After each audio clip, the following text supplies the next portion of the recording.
Hello दोस्तों, मैं हूं Bhavin, certified financial planner. So friends, आज हम इस वीडियो से समझेंगे कि क्यों घर खरीदना फॉर एन इन्वेस्टमेंट पर्पस एक डिजास्टर्स डिसीजन हो सकता है। अभी कुछ दिनों पहले मुझे किसी ने ईमेल किया और उसने अपनी एक पूरी कहानी बताई मुझे कि कैसे उन्होंने विरार में एक घर खरीदा था 5 सालों पहले, और ये घर उन्होंने इसीलिए खरीदा था क्योंकि उनसे किसी ने कहा था, होपफुली वो बिल्डर ही था जिसने वो घर उनको बेचा था। उन्होंने उनसे कहा था कि ये जो है डेवलपिंग एरिया है और इस घर में ये घर का जो दाम है आपका 5 सालों बाद जो है डबल हो सकता है। और इसी उम्मीद में कि उनके घर का दाम डबल हो जाएगा उन्होंने ये घर खरीद लिया। लेकिन आज 5 साल बाद यानी 2017 में लिया हुआ घर आज 2022 में उनके साथ एग्जैक्टली क्या हो रहा है उन्होंने मुझे पूरा डिस्क्राइब किया है ईमेल में।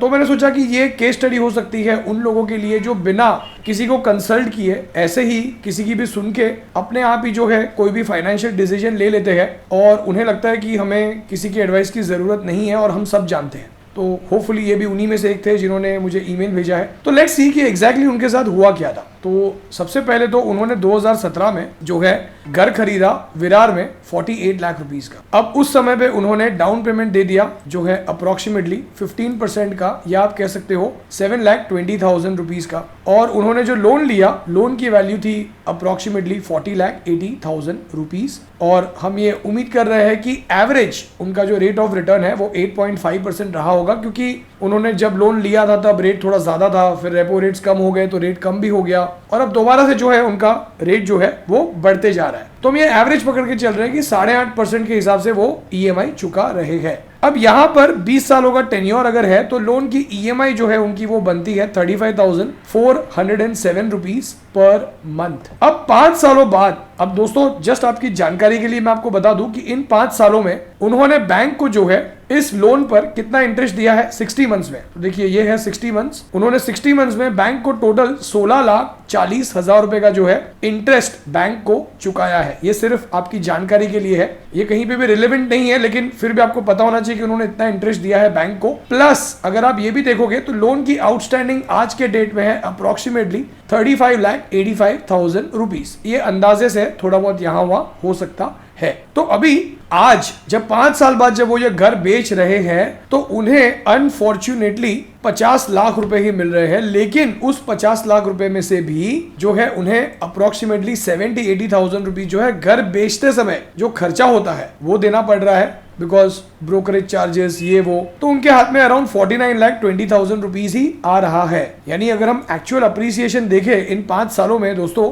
तो अगर मैंने यहाँ पे फॉर्मूला लगा दिया है तो एक्चुअल अप्रिसिएशन बनता है ईयर ऑन ईयर सिर्फ 0.32%। और उन्हें ये बोलकर बेचा गया था ये घर की ये डेवलपिंग एरिया है, यहाँ पे 5 साल में तो घर का दाम डबल हो जाएगा। डबल तो छोड़िए, असलियत कुछ ये है, ये है रियल एग्जांपल है दोस्तों। क्योंकि हमें ना अक्सर कहा जाता है कि घर बेचेंगे तो आज मेरे घर की वैल्यू इतनी है उतनी है। असल में जब आप बेचने जाते हो तब आपको असलियत पता चलती है कि होता क्या है। अब यहाँ पे जो है ऑफ कोर्स ये घर उनका इन्वेस्टमेंट के लिए था जो उन्होंने रेंट पर दिया था, ये सारी चीजें हम आगे बात करेंगे, लेकिन यहाँ पे actual appreciation is only this much. तो अब उनका क्वेश्चन ये है कि भाविन मुझे ये घर एक्चुअली में कितने में बेचना चाहिए और तब जाके मैं कह सकूं कि मेरा एटलीस्ट ब्रेक इवन हुआ या मैंने थोड़ा तो प्रॉफिट कमाया। ऑफ कोर्स उनको भी ये अंदाजा तो आ ही गया है कि उनका नुकसान ही हो रहा है, क्योंकि थोड़ा तो कॉमन सेंस यही कहता है कि उन्होंने इतने सालों में जो है 16 लाख का तो खाली ब्याज ही दे दिया है बैंक को, है ना, और यहाँ पे उनको कुछ भी नहीं मिलने वाला। तो अब उनका क्वेश्चन ये है कि उनको ये घर एक्चुअली में कितने में बेचना चाहिए था तब जाके वो ब्रेक इवन पे आ जाए। तो let us go one by one. अब सबसे पहले तो उनका मैंने थोड़ा और उनको डिटेल में मैंने पूछा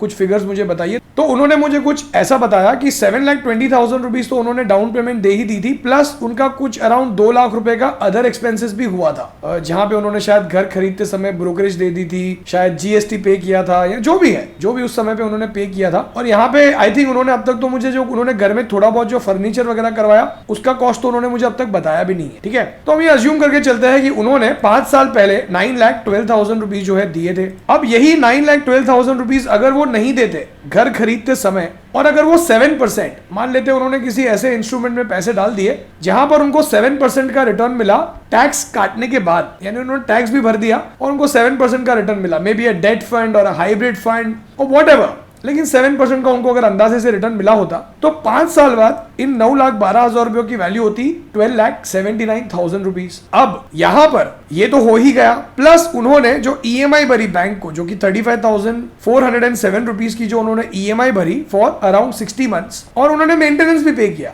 उस घर का जो मेंटेनेंस था वो था अराउंड 4,500 रुपए हर महीने, लेकिन उनको 11,000 रुपए का ऑन एन एवरेज रेंट भी मिलता रहा। ये एवरेज रेंट है, क्योंकि रेंट हर साल बढ़ते रहा, तो हम ये अज्यूम कर रहे हैं कि उनको एवरेज 11,000 रुपए का रेंट मिला। तो यहाँ पे उनका जो नेट आउटफ्लो था 35,000 प्लस 4,500 रुपीज माइनस 11,000 रुपीज, क्योंकि ये 11,000 तो उनके अकाउंट में आ रहे थे और ये 35 प्लस 4 उनके अकाउंट से जा रहे थे। तो नेट अमाउंट जो उन्होंने पे किया वो था around 28,907 rupees every month for last 60 months. यानी उन्होंने अगर यही पैसा 7% पे अगर इन्वेस्ट कर दिया होता तो इन पैसों की वैल्यू होती 20,81,000 रुपीज, प्लस ये 12,79,000 रुपीज जो उन्होंने 9,12,000 अगर नहीं दिए होते डाउन पेमेंट और अदर चार्जेस, तो ये बढ़ के हो चुका होता 12,79,000 रुपीज। अब अगर मैं इसका टोटल कर लूं 12,79,000 प्लस 20,81,000 रुपीज, तो इसका टोटल बनता है 33,60,000 रुपीज। तो ये उनका अपॉर्चुनिटी कॉस्ट हुआ कि अगर वो घर नहीं खरीदते और अगर वो पैसा 7% पे भी अगर नॉमिनल अगर वो एक्सपेक्ट करके अगर इन्वेस्ट कर देते तो उनके पास आज 33,60,000 रुपीज होते। लेकिन आज उनके पास घर की वैल्यू अगर हम देखें तो जैसे कि हमने पहले देखा था, तो लोन की आउटस्टैंडिंग है 35,95,000 रुपीज या 35,85,000 रुपीज। तो यहां पर अगर उन्हें एक्चुअली में अगर हाथ में 49,20,000 रुपीज आ रहे हैं, जिसमें से वो पहले तो लोन क्लियर करेंगे विच इज अराउंड 35,85,000 रुपीज, तो उनके हाथ में एक्चुअली में बचेगा सिर्फ 13,34,000 रुपीज। और ये जो अपॉर्चुनिटी कॉस्ट है जो 33,60,000 जो वो अगर घर नहीं खरीदते, अगर वो पैसा इन्वेस्ट कर देते तो वो उनके पास होता। तो एक्चुअली उनका नुकसान हो रहा है 5 सालों में 20,26,000 रुपीज का। यानी अगर हम ये देखें तो उन्होंने 5 साल में एक्चुअली में उन्हें ये समझ में नहीं आ रहा था कि वो ये चीज कैलकुलेट कैसे करे। तो ये अंदाजे से शायद थोड़ा कम होगा थोड़ा ज्यादा होगा, क्योंकि यहाँ पे उन्होंने थोड़ा बहुत इंटीरियर करवाया था वो हमने नहीं गिना है। मे बी रेंट हमने 11,000 रुपए थोड़ा एवरेज ज्यादा गिन लिया या कम गिन लिया, लेकिन हम ये समझ सकते हैं कि उन्होंने इन 5 सालों में करीब करीब इस प्रॉपर्टी इन्वेस्टमेंट पर उन्होंने जो है 15 से 20 या 20 से 22 लाख रुपए तक का उन्होंने नुकसान किया है। मतलब आज के डेट में अगर वो कहते हैं कि भाविन अगर मुझे ये प्रॉपर्टी बेचनी है तो मुझे कितने में बेचनी होगी, तब जाके मैं ये कह सकता हूं कि भाई मेरा ब्रेक इवन हुआ, कि मैंने अगर इन्वेस्ट भी किए होते तो उसके कंपैरिजन में अगर मैंने प्रॉपर्टी खरीदी है तो मेरा ब्रेक इवन हुआ। तो मैं ये कहूंगा कि आज के डेट में उन्हें ये property around 69 to 70 lakh rupees में बेचनी होगी। क्यों?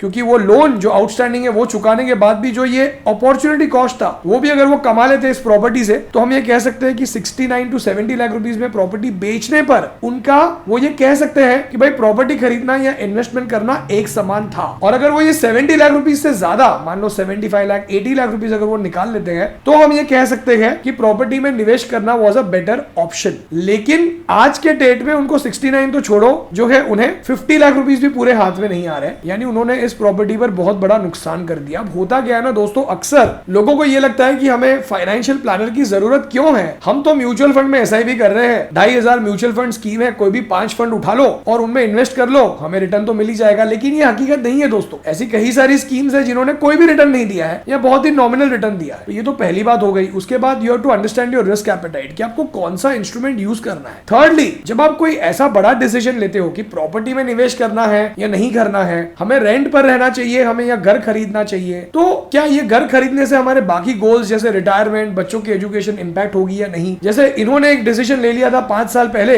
किसी की सुनकर कि प्रॉपर्टी 5 साल में डबल हो जाएगी। देखिए दोस्तों, होता क्या है ना, वेल्थ क्रिएशन कब होती है, जब आप मिस्टेक्स अवॉइड करते हो, राइट। तो ज्यादातर लोग ये समझते हैं कि हमको इन्वेस्ट करने पर हम वेल्थ क्रिएट करेंगे। नहीं, असली वेल्थ क्रिएट होती है जब आप इन्वेस्टमेंट से ज्यादा मिस्टेक्स को अवॉइड करते हो, जब आप ये समझते हो कि ये चीज करना मेरे लिए सही होगा आज के डेट में या नहीं होगा, क्या ये चीज अगर गलत पड़ गई तो मेरे बाकी गोल्स पे कैसे इंपैक्ट पड़ेगा। अब मुझे ये शौक लगा ये जानकर, जब मैंने उनका ये केस स्टडी किया, इतने साल से, पिछले 4-5 साल से जो है ये घर उन्होंने रेंट पे दिया हुआ था। ये तो उन्होंने नुकसान कर ही लिया क्योंकि हमने यहाँ पे ऑलरेडी रेंट को कंसिडर किया हुआ है, लेकिन वो कहीं और रेंट पर रह रहे थे। अब आप ये सोचो, वो खुद भी रेंट पर रह रहे थे, उन्होंने वहां पे रेंट भी पे किया, यहाँ पे उन्होंने ईएमआई पे करके ये भी नुकसान कर लिया। अब सोचो वो 5 साल से कुछ भी नहीं बना पाए। तो ये ऐसे लोग होते हैं जो खुद से जो है डिसीजन लेते जाते हैं, गलती करते हैं और 5 साल 10 साल 15 साल बाद भी उन्हें लगता है कि भाई साहब हम तो वेल्थ क्रिएट कर ही नहीं पा रहे हैं। वो यहाँ तो गलत पॉलिसीज खरीद लेते हैं, गलत प्रकार के फंड्स खरीद लेते हैं, गलत टिप्स सुनकर जो है स्टॉक्स में पैसे डाल देते हैं, अपने ईपीएफ से पैसे बीच में ही निकाल लेते हैं। तो दोस्तों अगर आप चाहते हो कि आप ऐसी गलतियां अवॉइड करें, आप चाहते हो कि आपका नेटवर्थ बढ़ता जाए, आप एक प्लान फॉलो करें over a period of time, आपको कहां पे निवेश करना चाहिए, अपने गोल्स जैसे रिटायरमेंट, बच्चों की एजुकेशन,